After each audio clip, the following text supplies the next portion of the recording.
Good evening, ladies and gentlemen. Welcome to Atlantic Bushcraft Adventures. Tonight, episode 372. And guess what, folks? Ben and I are back from vacation, back in the saddle. Gonna try and get used to things again, try to get into the swing of stuff.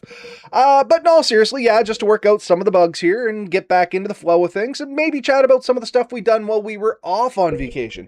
Because I know, Ben, you've done a few things. I didn't get out to the woods as much as I wanted, but I still had some adventures, and they're going to be kind of fun to talk about with some new stuff I got. So I think we'll just go into it, kind of get into the foothold of things, bring everybody up to speed with what we've been doing, and that's my plan. What about you, Ben? Sure, I can go with that. All right. So, yeah, for those of you that are just joining in for whatever reason, if you haven't been listening to us in the past and maybe just checking us out for the first time, Ben and I have been on vacation for the last 3 weeks. This is the first year where we basically just said, hey, folks, we're going to take 3 weeks off, go join it with our family. And honestly, Ben, I was a little hesitant to do it, but it actually worked out really well because every Wednesday night, it just seemed like we were just a little out of reach. You know what I mean? Yeah, I do because we've tried similar things before where I've tried to like be available on Wednesdays, and it's tricky. It's tricky to make yourself available when you're trying to do new things and get places that you really haven't been before. You don't know what service, reception, things like that are going to be like. And then just like people you meet and opportunities you could get and be affected by that. Sometimes you have to turn things down, right? Yeah. Um, yeah, I think the first Wednesday I would have been in one of the most remote locations I was for my entire trip. And that was pretty cool. Like we got to check out some pretty cool stuff. And we were gone for the whole 2 weeks. Like we loaded up the truck and we just went. We had a little trailer in tow, camper, kind of camper capable, I guess is the best word to put it. Uh, and got to try some more remote areas and test some things out and that. And we learned a lot. So that was a big part of that trip. So yeah. Yeah, and I mean, it was the other Wednesday nights for me. The first night wasn't so bad, but then the second Monday night, I was much like you. I was way off in the middle of nowhere. Actually, it was kind of fun. One of the adventures we're going to talk about here in a little bit. We stayed the night on a train, and not one like that's actually, wandering around, down in an area here in Nova Scotia called Tattamagush, and I'm sure you know what I'm talking about here, Ben. They set up a little Yep. inn, and it's built out of old train cars. So you can rent a train car for the night. You get to sleep in one. It was kind of an interesting experience. We did, this vacation was a lot about Lily, in all honesty. We wanted to do a lot of things she wanted to do. She's been having a few requests as she's getting older. We've been trying to fulfill them, get her more interested in things. And one of the things she wanted to do was go on a train. So the first step to that was, well, we rented the train in. And like I said, we'll talk about that in a few minutes. But I was out there. There was like zero internet connection. They said, oh, yeah, there's internet if you can get close enough to get it. The caveat wasn't in the brochure, and I booked the one the furthest on the end, so we were kind of out on our own. We had a little bit of privacy and all that stuff. Just didn't have internet. And then the third Wednesday night, I think much the same, I was back on the road, and we probably could have made it work, but it would have been a struggle. So it Yeah. just worked out really well, in all honesty, because you had 2 weeks off, I had 2 weeks off. We overlapped for a week in the middle, and each of us kind of had one end of that. And I think it worked out good, man. And I think the quality of the show probably would have suffered in some of those instances. Either one of us would have been doing it solo, or we would have been having a bunch of technical difficulties, or we had a bunch of feedback and drop frames and lag and stuff like that. So I think we made the right call on this one. And I believe it was a successful experiment. Will we do it next year? I have no idea. We'll cross that bridge when we come. But for this year, I think we made out pretty good. Yeah, So, sure. sorry. So what was some of the stuff you got up to there, Ben? I know you sent me a ton of pictures. Some of those things were absolutely amazing. I've kind of dropped the ball. I didn't take many pictures this time. Mel has a bunch, Lily has a bunch. So when those two meet back up with me, well, Mel's here, Lily's still on the road. We're going to compile them all and then we're going to put a bunch up. Yeah, so our plan, our goal this year, we had the opportunity to take off for 2 weeks and just explore Vancouver Island.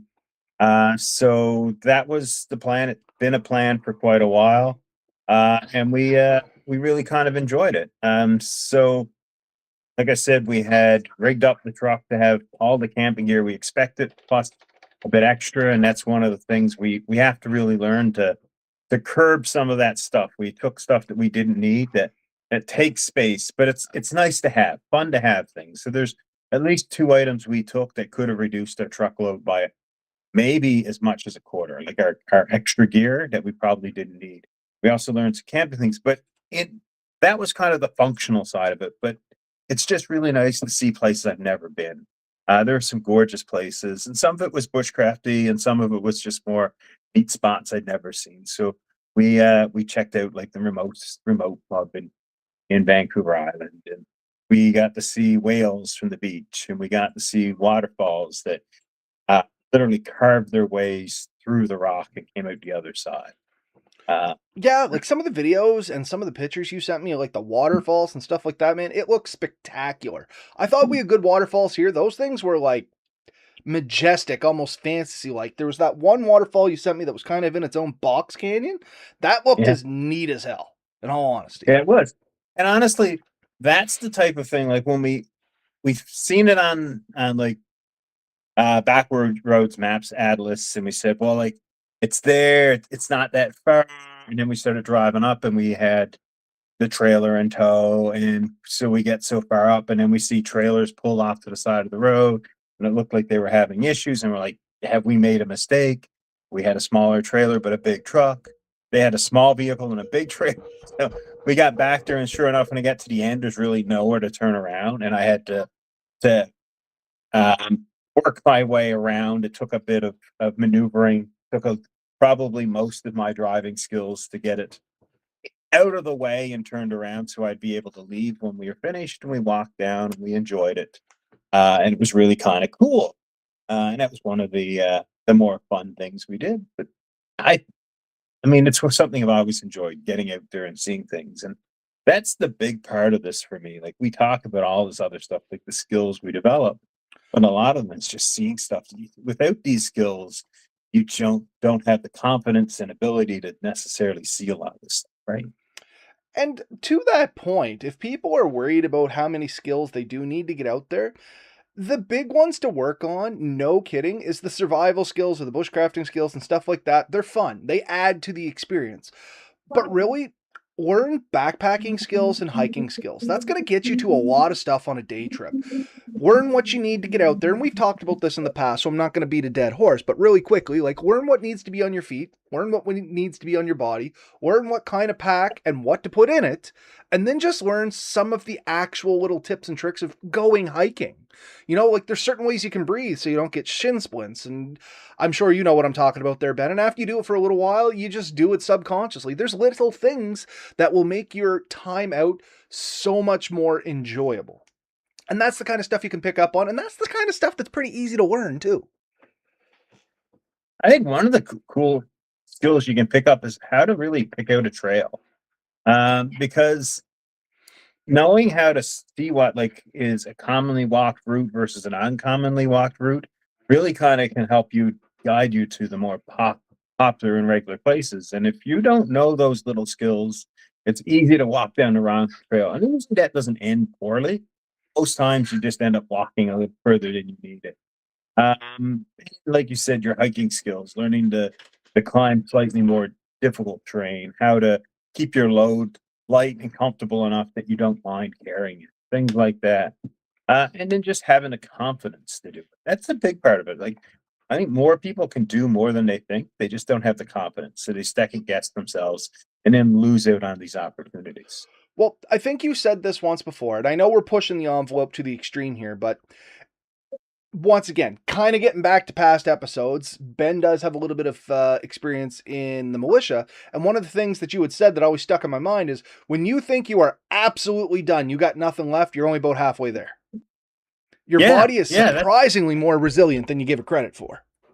that's something one of our sergeants had said to me one time, and it's like, that's pretty cool. He said it's like your body's natural reserve. Like it tells you you can't go any further, but you really can. You can go equally far. And there was a really neat experiment where they took mice, and they threw in water, and they waited till they almost drowned. And when they they were pretty well guaranteed to drown. They took them out, and they lasted say 2 hours, and then they put them back in, and then the next time they lasted like 24 hours because they kept thinking somebody's going to save them.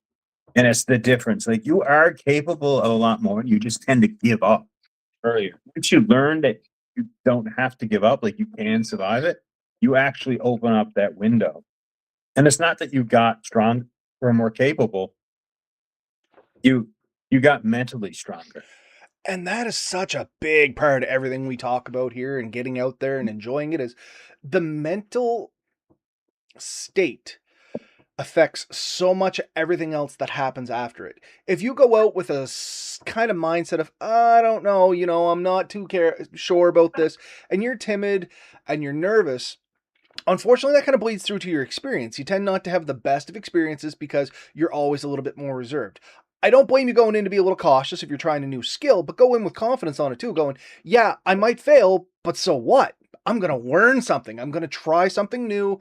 I'm going to get to learn about a lot about what doesn't work and maybe learn what works. So if you can put a Yeah. positive spin on a lot of this, it helps you out so much down the road. And that's, they always say if you get lost, mentally, try to keep yourself checked in. That's what it's all about. You know what I mean? Keep yourself busy, keep positive, keep going forward. Yeah. So So, yeah, you got out there, you did some great stuff. You got up there with the trailer. How'd you manage to get it turned around? like I said, it wasn't impossible. The problem was it was a really popular area, and there's dozens of cars. And without like a true turnaround area, I kind of like got the nose in a bit, kind of worked way back. Had to do it 4 or 5 times. I really had to keep an eye on my mirrors and my cameras. Unfortunately, I have a little bit better cameras than I've had in the past for similar things. And 2 or 3 times, I came within like a few inches of the guy's car, and he was sitting there and he was watching me the whole time. He's like, "Do I need to move my car?" And I'm like, "No, no, you're fine." But I needed to shimmy that over so I could get the angle to drive it down this other path. And then I sort of just pushed it up into the bushes a little bit, and I was fine. So when I came to leave, it was a straight shot out. I didn't have to maneuver around anything. Unfortunately, nobody decided to come and park in an awkward way that would have made me more difficult to get out. Uh, It's probably one of those things the locals have probably done it in the past and have learned from previous mistakes. That's tend to be how that stuff kind of works out. So how'd the family enjoy all this stuff? I know you and oh, we abandoned the family. The kids stayed here with their well, you and your wife probably enjoyed it quite well, but your girls are getting a little older now. Did they come along with you? Did they enjoy it as well? Was it a no, family no, they outing or? stayed. They stayed with the in-law. So the mother-in-law came up and spent time with them, which was good for them. I think that type of trip oftentimes has the struggle. There's a lot of like vehicle time, Yeah. and it can be stressful, especially if that's not exactly what you want to do. A lot of tight quarters, long time of traveling. We tended to do 1 to 2 nights at most locations. So if we did 2 nights, the full day we had was full time exploring. So there wasn't a lot of downtime. Hmm. Uh, That's that quite led to a busy lot. for young folks. Yeah, that leads to a lot. It can be very much a lot to handle. Um, and it was kind of a prep for other trips we potentially have in mind in the future, and really understanding capabilities, better ways to pack, better ways to handle things. So there's a lot of lessons learned, and we're still debating on how we can best use these lessons learned or lessons identified, I guess is the better part. Like we haven't learned because we don't have the solution. What we have identified is what wasn't going well and that we would love to improve. And you know what? Funny enough, and I know you're going to know about this too, that's a good thing to do after a lot of adventures. I mean, we do it in first response. I know you probably do it in some of your work and some of the past jobs you've had as well, is after action reviews. What worked? What didn't work? What would you do different next time? What problems did you occur? And what could you do to solve those problems?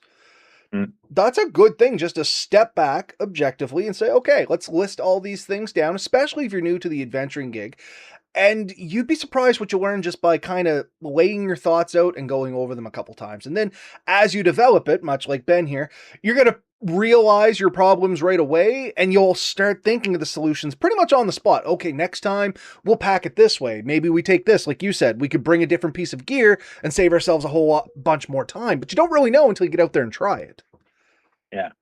Yeah, and I mean, gear has its issues, right? Like, um, our new debate is, do we want to use the same sleep system we had the last time? Because we used a trailer which had beds in it. But when you're covering ground, like while you're driving, it's fine. But when you're covering ground and you're trying to explore new areas, turning around with the trailer is not always convenient or easy. Um, Also, setting up a trailer each night took time, took effort, and Mm. then that's we really want to debate: is there a better solution? We've contemplated things like rooftop tents, in-bed camping systems. I've also looked at these things, swag tents. I don't know if you're familiar with these. I Uh, think I know what you mean. I'm not 100% sure.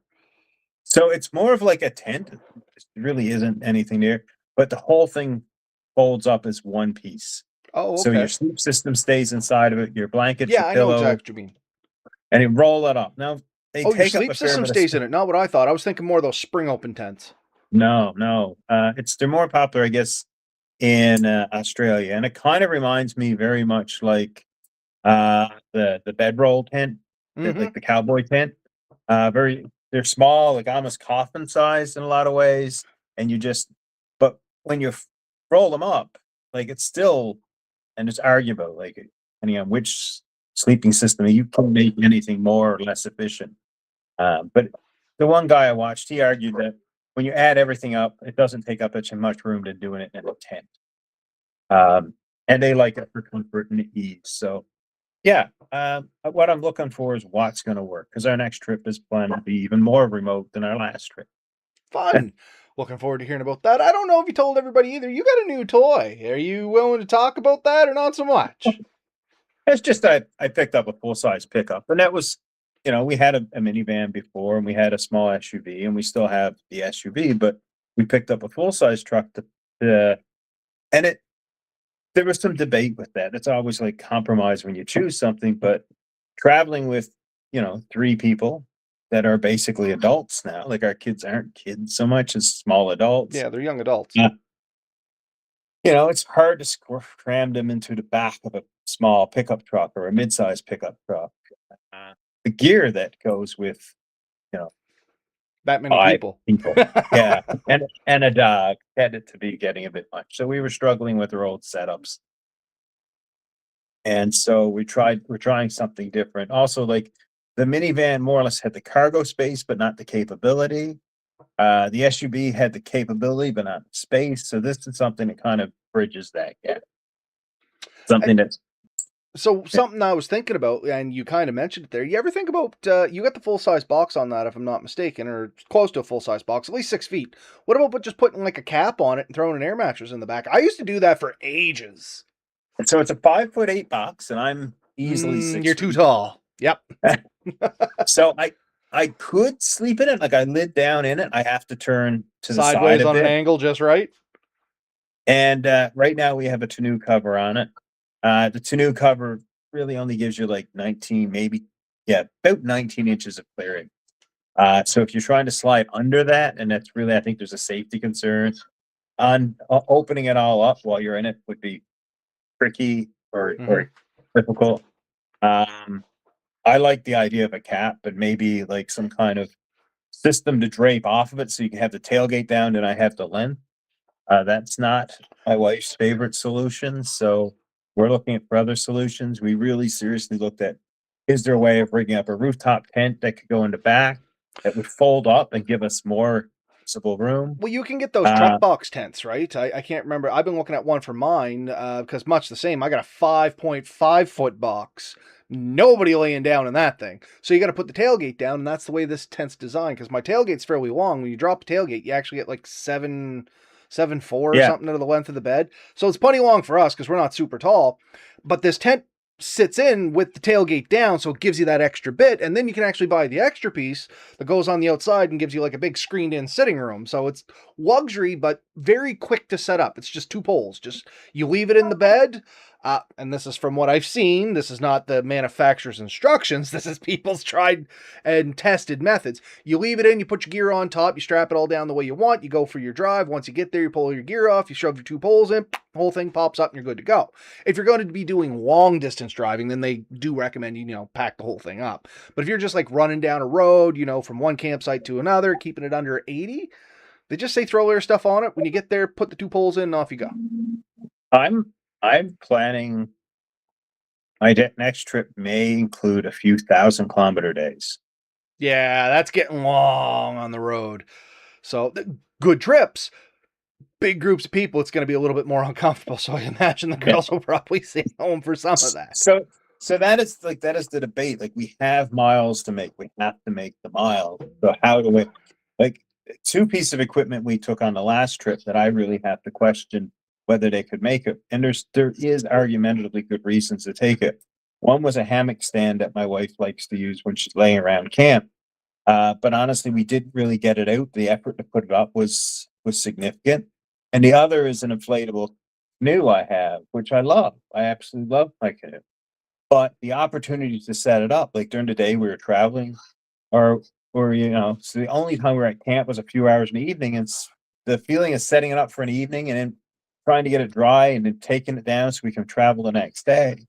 It's not something we were using a lot. Now there is, when we get to our final destination, there is of our future planned trip, there is a really good opportunity to use some kind of boat.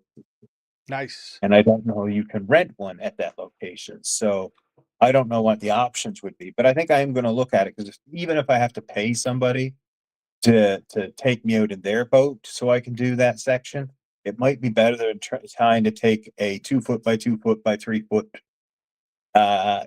unit. Yeah. Right. Because that's basically what this 2-person canoe / kayak inflatable thing folds down into. It's a large duffel bag is what it is. And when you put it in the back of the truck, it takes up more than pretty well a quarter of the bed. Yep. It is a significant loss. So funny enough, guess what I just bought over vacation? I bought a 2-person inflatable kayak. I did. One of the adventures Lily wanted to do was go out in a kayak. So by 2-person, and I'm curious as to what one you got versus what I got. 2-person is like one full adult and a kid in this kayak that I got. You know what I mean? And I mean a kid maybe up to like 13 comfortably. After that, legroom's going to start becoming more of a novelty than anything else. I learned some stuff about inflatable kayaks too. You and I can talk about that some other time. But it was tons of fun. Now, here's the only thing with my use with it. The day we got it, she wanted to take it out immediately, and it was like a windstorm, and we went to the beach. So there was all these people looking at us going, "You're not taking that out in that hurry." And I'm like looking over at Lily, and she's looking at me nodding, and I'm going, "Yeah, I guess we are." And they're like, "That's real high wind out there." I'm like, "Yeah, I know. We're going to go up and come off the point and basically let the wind take us back, and then I'll just walk back for the truck." And we did it, and it was actually kind of fun. There was a big jellyfish infestation at the time. So, what boat did you get? I'll have to look it up here and tell you. It was one of the more inexpensive ones. It was just one I wanted to get a hard kayak, and I've been looking at them for a long time. And I'm like, well, if I'm going to drop $600 on a kayak, because that's basically what it came down to, the cheaper ones didn't quite fit the needs for me. One, I'm a little too heavy for them. They basically max out at 300 pounds. By the time you get me in there in any amount of gear, I'm over the 300 pounds. So I had to get ones that were at least 400 pounds, which puts you up into the $300 range. And then if I'm going that much, I might as well at least get the 2-person one so I can take somebody else with me. So now you're up to the $600 range. And it kept going up and up and up by the time I talked myself into it. And then Amazon, lo and behold, must have been listening to me through my phone or something, threw up this special on one of these inflatable kayaks for 50% off. So wow. I think it was regular something like $200 and some odd, and I picked it up for a little over $100. And I'm like, wow. Yep, done. I'll buy it on the spot. Bought the 2-year replacement warranty, the whole works. Got it here, and I blew it up immediately. And I'm like, you know what? This thing's not too bad. Came with the skeg, had 2 inflatable seats, came with the oars. It was out of the bag, ready to go. And I'm like, okay, this is fun. So anyway, we got down. Do you have the drop stitch floor, or is it the tube floor? Tube floor. So like I said, it's more of the one inexpensive ones because I thought it'd be a good stepping stone. We try this one out, see how much Lily likes it, and then if we use it enough, I'll buy the hard kayak next year. And so far, we've actually gotten a little bit of use out of it. It's been a ton of fun. Now, here's the thing that I'm learning from using your kayaks. Inflatable kayaks don't cut through the water the same way. It's like slightly better than an inner tube, but still a ton of fun. Mine has the drop stitch floor, and that makes a huge difference in my opinion. Yeah, the harder floor would definitely make a big difference on that. This is literally like an inner tube, so. And mine has the pylon sides instead of like the rigid sides. Yeah. So it's somewhere in between, but it blows up fairly stiff. I have had a couple of issues with it. I could talk to you about those in the future, but yeah, no, that's a good tool. But again, like lessons for me, the lessons were like, how do I learn from these things, right? So what did you learn on your trip, like, or your vacation? So, like I said, I just looked it up here. It was the Intex Explorer K2. Okay. So it was on for like $98 or something. I picked it up there. It's regular $186.99. Yeah, Index has been around a long time. Oh yeah, and that's what I mean. I'm like, I knew the name. I'm like, it's probably not the best, probably not the worst. At least I know the name. For the money, why not? You know what I mean? I think it's going to turn more into like a personal kayak or just Lily and I, because Mel and I, we'd swamp this thing, guaranteed. So what did I learn from mine?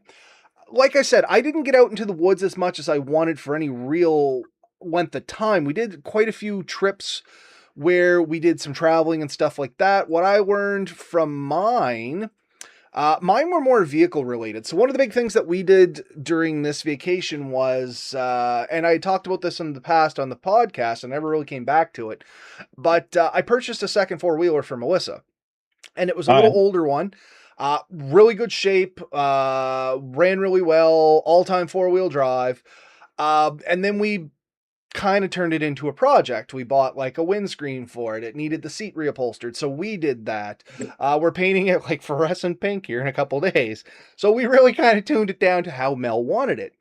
So one of the things I learned was sometimes things sound like really great ideas when you first think about them. And then sometimes once the reality kicks in, it can change.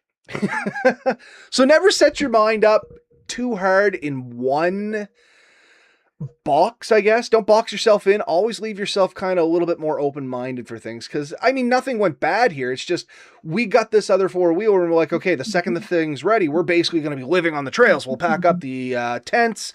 We'll throw some cooking gear in there. Lily's going to be gone for a week. We're going to hit the trails and we're not going to come back for a week. Good until you try it. Do you know how far you have to go to travel on a four-wheeler for a week? We basically made it to Halifax and almost to New Brunswick, and we were done in like 2-3 days. You know what I mean? You cover a lot of ground on something like that and you don't realize, especially if you're doing popular trails. We hit the Trans-Canada Trail system, we got trail passes, all that, made the bikes legal, and off we went.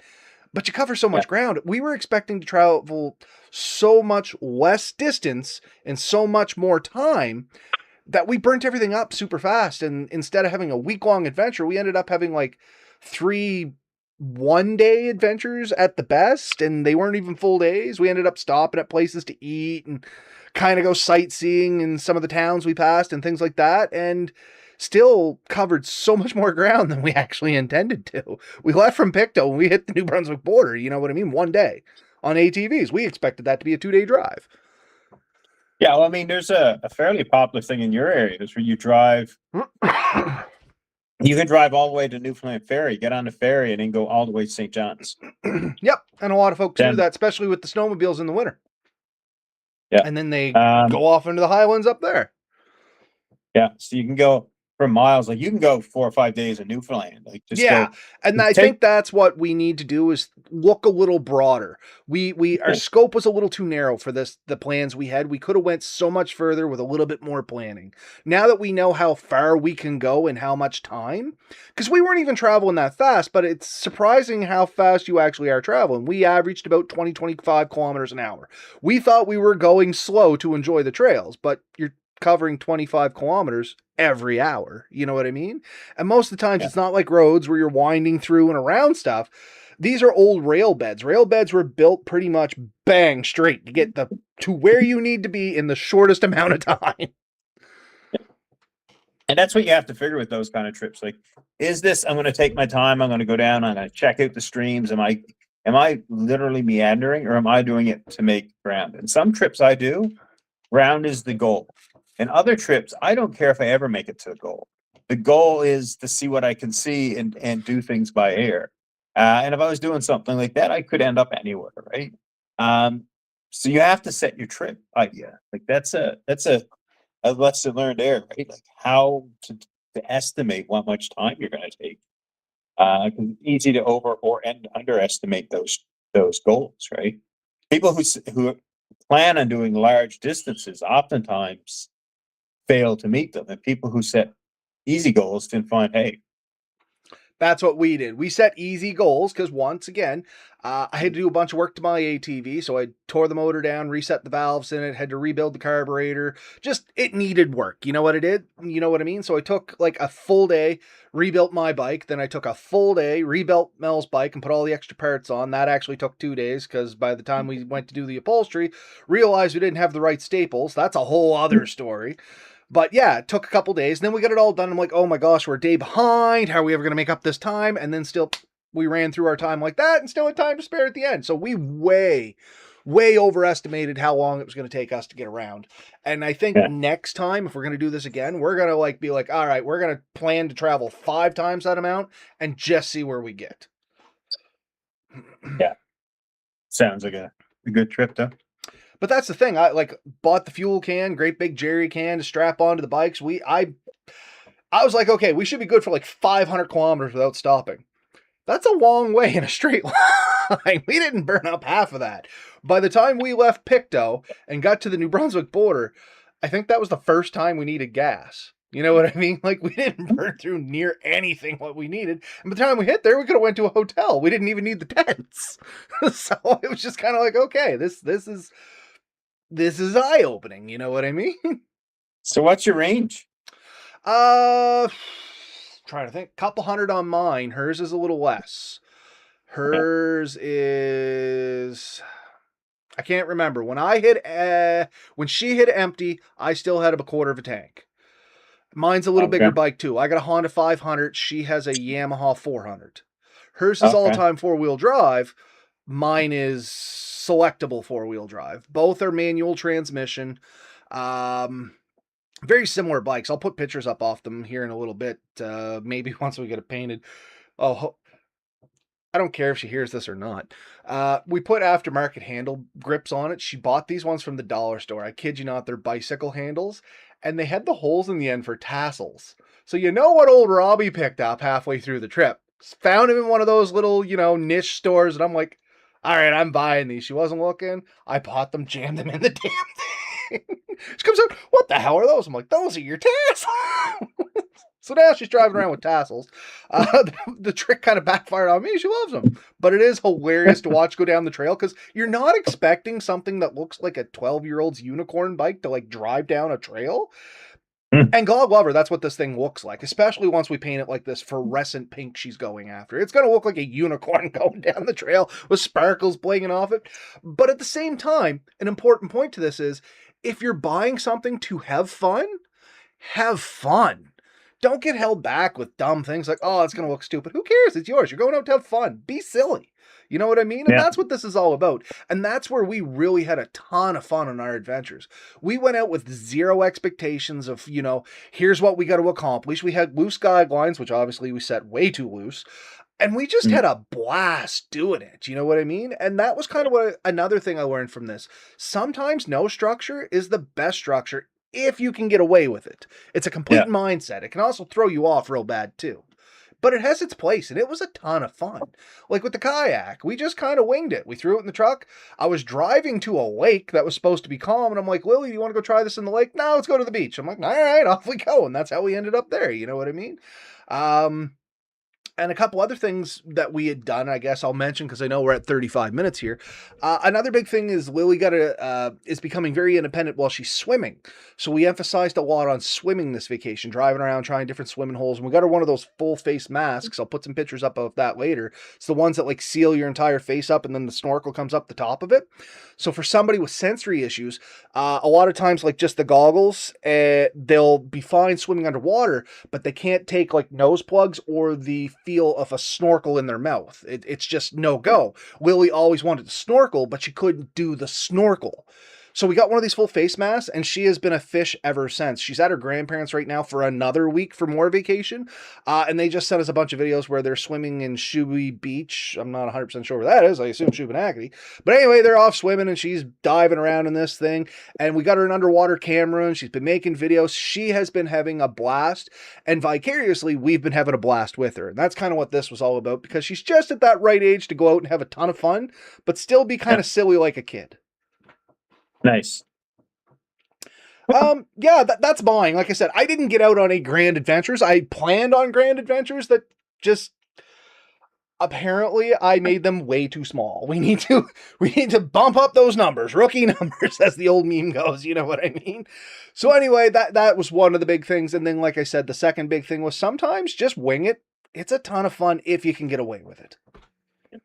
You're just going to have to get your passport and go to Newfoundland. I have a passport, man. I'm good to go.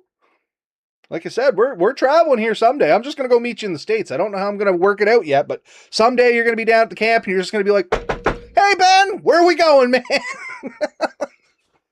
Good luck. That's a gated community, buddy. I'm in a gated community. I got a badge. They'll let anyone in with a badge. They're not going to let the likes of you in. That's true. They're going to see this and be like, what ditch did you crawl out of, sir? And can you please go back? I'm going to call Mr. Greening. We hear there's someone down at the gate looking for you. I can see Ben now. No, I don't know him. No way I know him. Hey, Ben, let me in, Dan. Never seen a guy before in my life. Who the hell is that? Get that guy out of here. He's bringing down the property value. But yeah, no, we had a ton of fun. Like I said, we didn't get any on long adventures like we had intended to, but we did pick up a couple new pieces of kit, being the boat, the other four-wheeler. Had to fix my truck, which I told you about, but I'm not getting into it on here because that was brain rot at its finest. We'll talk afterwards. But yeah, and it sounds like you had much the same. A good experience and a very enjoyable vacation. Well, buddy, let's say good to everyone.